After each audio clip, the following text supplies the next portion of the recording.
Kapin sa napulo na katuig ang nagligad sa nangin syudad ng Himamaylan.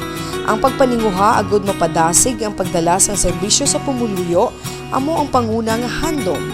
Ginapatigayon nga iplastar ang mga infrastruktura agud magsanyog ang negosyo kag agrikultura.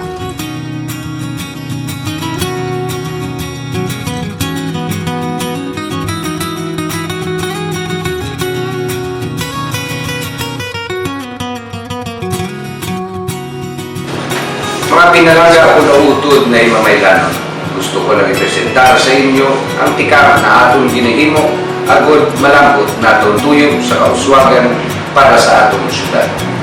Tanan nagalakip ini sa aton mga programa gikan sa mga barangay, gikan bulig sa mga aton mga utod na mga pigado, ang aton pag-uswag, aton gid tinatagan importansya sa lokal na pamuluhan, ilabing gid sa aton ekonomiya, paagi sa agrikultura, negosyo, ikayong lawas, turismo, kag edukasyon.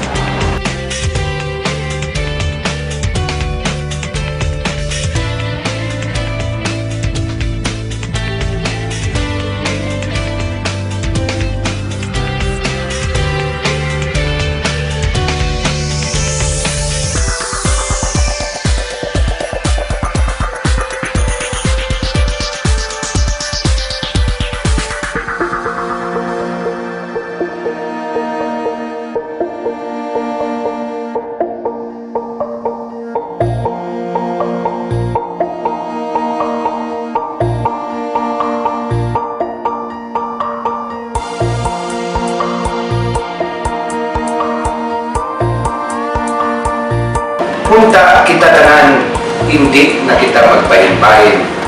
Kita mag-isa para aton syudad. Makadalagan Himamaylan at dulong sa kausap.